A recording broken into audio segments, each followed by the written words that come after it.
You know, I feel like I called this one. The finale could end up being your, standard by the book action sequence. Mark defeats Haro and they stop Amit from being birthed, and he continues on as Moon Knight. Ladies and gentlemen.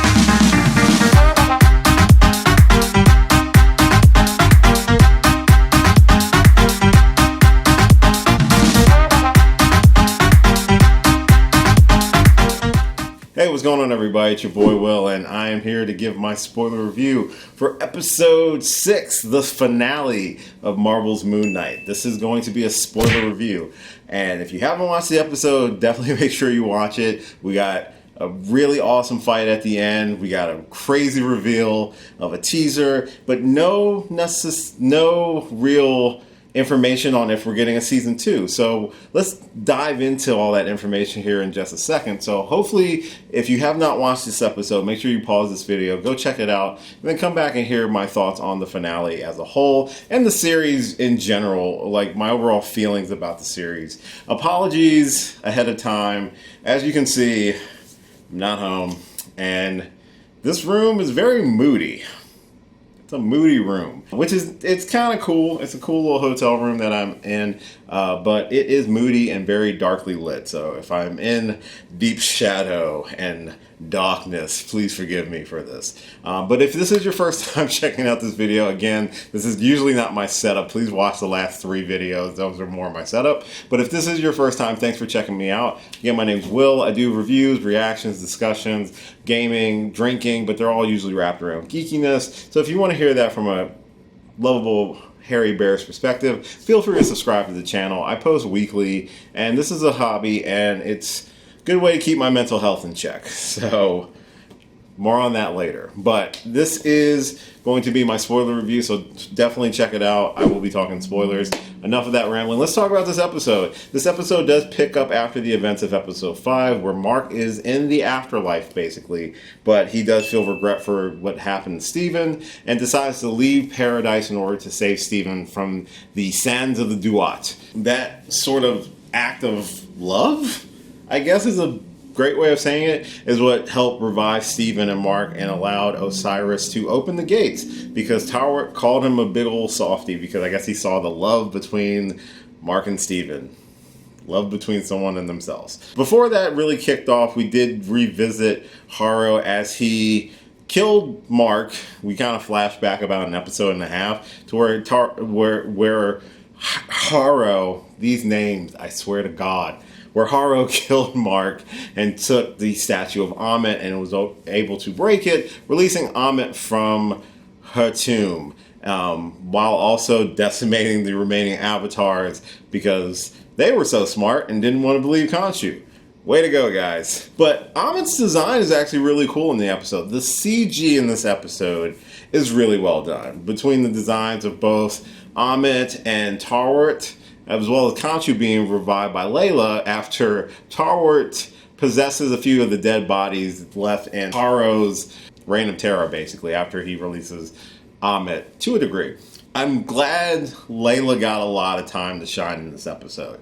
And I was very surprised that she ended up becoming the temporary avatar of Tarwart after she turned down Kanchu. Because once she freed Kanchu, you dick, tried to take Layla, and Layla smartly denied it. She's like, I know what your game is, motherfucker. Wait, sorry. Why did I get so heated with that? I apologize. But she was onto that old crow's ways and decided to deny it. But, temple caving in, she temporarily aligned herself with Tarwart and got some really sick costume for becoming the avatar of Tarwart. Don't know how a hippo relates to an eagle wings, but I'm not going to argue it. It was a sweet design costume. I was really happy with that. I was also happy that Mark and Steven are finally a bonded pair, and which is really, really great to see. And I liked how their relationship with Kanchu progressed once they were reunited after he was revived after escaping the gate of Osiris. And Kanchu tried to basically give him back powers, but they were like, well, we need to talk about this deal. And the deal was that they would be released once they stop on it. And we get to that really sweet fight between Haro and Mark/Steven and Layla, who are all avatars now, and we get the Kaiju battle between Kanchu and Amit. So I was very nervous, and I think I said this during my previous episode reviews, how the pacing of the season has just been totally all over the place. And I would have loved to have gotten a little bit more time with Amit to see, like, why was she such a big threat? And besides smacking around Kanchu a bit, she was basically taken out fairly easy. That does not discount the fact that this last confrontation between Haro and Mark Spector was a joy to watch. I think the fight choreography in this episode was really well done. I really love how they switched between Mark and Steven's personas so flawlessly now that they have kind of bonded and really embraced each other and becoming one whole being. Which I think works really well. I love the action in this episode. I love seeing Steven finally get to cut loose, and how they, even though it's the same person, they have developed distinctive styles for both characters and really make it work excellently well. I even like the fact, like I said earlier, that Layla gets a lot more time to shine in this episode. I think it's fantastic. I've really enjoyed her character, and with the limited amount of screen time that she got, I would love to see more from her as well. I'm very curious how the ending or endings are really going to progress the entire series, if we're even going to get a season 2, but we'll get to that in just a second. Once Mark, Steven, and Layla are able to kind of take down Haro, they have to contest with the fact that Amit is just too powerful for Kanchu and just smacking him around. They're able to seal Amit inside the body of Haro. And once they are able to seal her away, Kanchu wants Mark to kill Haro so that it also kills Amit, but Mark refuses and decides to demand his release from Kanchu, which Kanchu laments, which was very surprising at first, but based off of the post-credit scene from the end of the episode, we can see that Kanchu still had one more trick up his sleeves. We cut back to the psychiatrist's office with Mark talking to Dr. Haro, the not-so-evil version, apparently. And this is definitely something that is within their mind officially, because we see Mark and Steven both switching places during the conversation, and also revealing to Haro that he is in fact real, because we see Haro's feet start to bleed from the glass that he put in all the way back in episode 1. And then we cut back to Mark waking back up in the loft, and again still bound to the bed. But before we do get to that, there is another moment where Mark is about to be killed and Layla is being attacked as well by her followers, and Mark blacks out once more to wake up to see that he has defeated Haro, unbeknownst to him, and with Steven confirming, yeah, that was not me. And in fact, really cementing the fact that there is a third persona, which Layla bore witness to with the carnage that this third persona presented, which we will talk about in just a few minutes. But once we get to the end of the episode, credits roll, and we get to see how the moon has now become full, kind of like how I assumed it was going to happen based off the way the end credits were presenting itself. But the real nitty gritty of the whole thing, after Mark and Steven are free from their contract with Kanchu, we cut back to a mental hospital where Arthur Haro is, and he is about to be wheeled off, but is intercepted by another person, and we get to see Haro wheeled from the facility while passing by unconscious and or bloody bodies. And this is the reveal that we have a third persona. This is actually someone in Mark Spector's body, but it is not Mark Spector or Stephen Grant.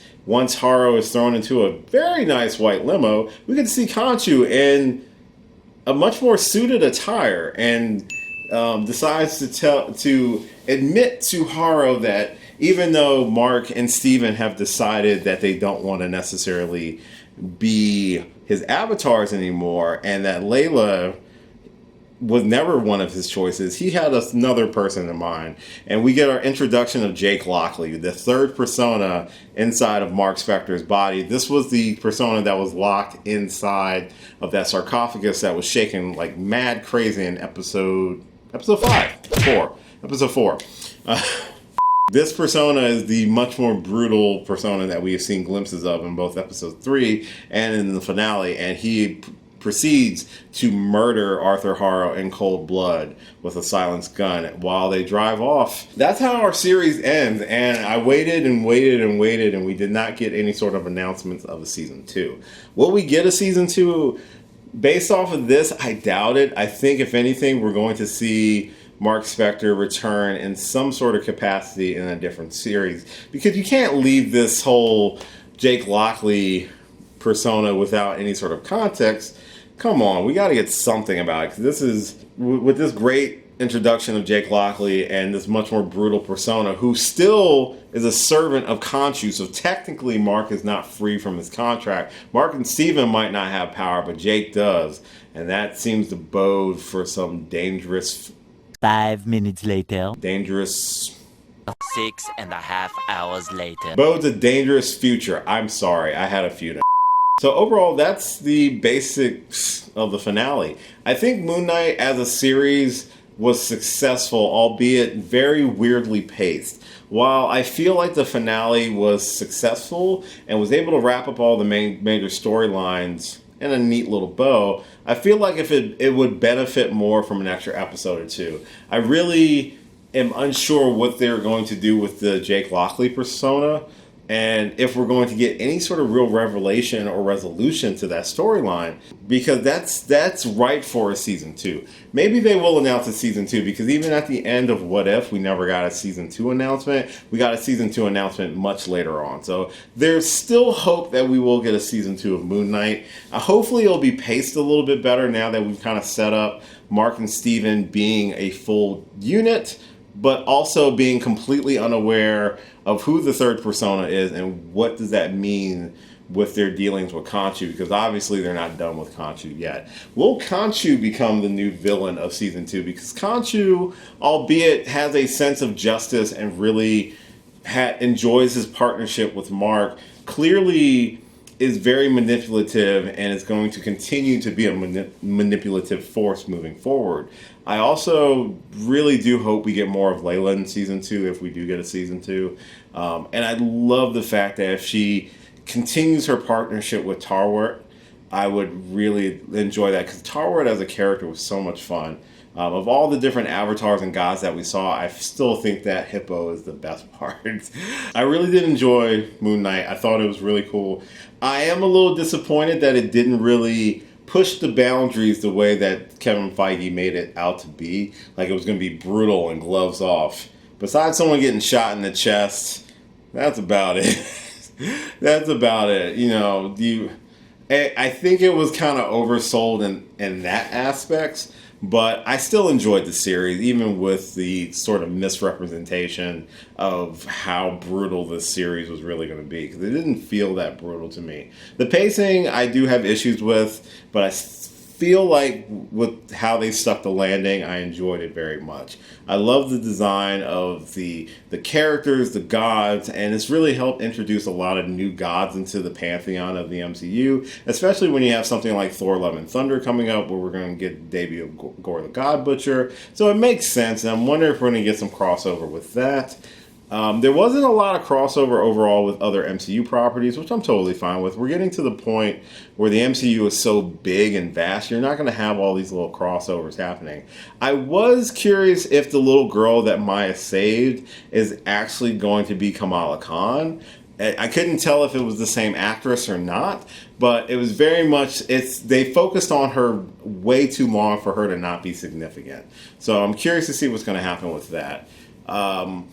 I really loved Oscar Isaac's acting throughout the entire series. He freaking kills it in the entire series, and I am so impressed with his performance. I really hope they bring him back and give him a chance to continue playing this character, because with the Jake Lockley persona being revealed now, I feel like there's just so much more that you can mine from this, and I think it would be fantastic. So I'm hoping for that. I thought Layla was a great character. Ethan Hawke was also a great actor in the series. He literally killed it, but he did such a fantastic job as well. It's a shame that we probably won't see him come back for a season 2, obviously with the fate of this character being revealed in the post-credit. But overall, I love this performance as well. I thought Moon Knight was a successful series. Where does it rank with the other series for me? I'm not 100% sure yet. I gotta let it kind of marinate for a little bit more. But I really did enjoy the series, albeit it does have some issues. But there are issues that I still feel like towards the end it did stick the landing. Definitely episodes 5 and 6 are my favorites because they have the most development in those episodes. And I like how I feel about Stephen Grant from the first introduction to him, how he is really kind of the main character of the season. He has the most character development out of anybody, and it's interesting to see how they presented that juxtaposed to Mark Spector as a character. And I just hope we get that sort of same interesting dynamic if we get a season 2 with the Jake Lockley persona as well. So I am hoping that it does get renewed for a season 2. I don't see why it wouldn't. You could potentially do a movie, but it'll be interesting to see how they would market that to casual audiences as well. So those are just some of my overall thoughts on the finale and overall of the entire season or series of Moon Knight. I thought it was a really good series, and albeit with some pacing issues and some promises that I don't feel like were fully kept, I still enjoyed the series a lot, and I thought it had some of the best visuals that I've seen in the Disney Plus series. I thought the design of all the gods was really fun and really well done too. And I just think Oscar Isaac really killed it as a performer, playing the character of Mark Spector and all of his personas throughout the season. So I'm very happy with that. But those are my thoughts. Hopefully you have a chance to check out the series. I do recommend checking it out. I'm not a pure Marvel fanboy. I do criticize some of the stuff that the series do have, but I find enjoyment in a lot of these things. Let me know your thoughts in the comments down below. Again, thank you so much for checking out this and all my videos. I really do appreciate it. Again, apologies for the location. I try to work with what I got, but I try to make the best of it. And hopefully you enjoyed that. Enjoy the content and enjoy my thoughts on the series. Hopefully you'll check out the series as well and let me know those thoughts in the comments down below. You can follow me on a whole bunch of different social media platforms. Listen at the end of this video. I love a good conversation, so feel free to reach out. I do have a ton of videos on the channel right now. You will be seeing this background again because it is May the 4th when this video is being recorded, so I'm dating it. And there's a new trailer for Obi-Wan Kenobi, which I will be checking out, so I don't know if that's going to be first or if this is going to be first, but whichever one, the link for the other one will be in the description below, so do check those out. Like, share, subscribe, all that fun stuff. And as always, until next time, peace and love. May the 4th be with you, and I'll catch you later. See ya. Hey, thanks for watching this video. If you did like this video, why not give me a thumbs up and share it with your friends? You can subscribe to the channel by clicking on my gorgeous little face right over there. You can follow me on all the various social media platforms right below. And last but certainly not least, if you've got a few extra minutes, why not check out one of the lovely videos floating right over here. Later.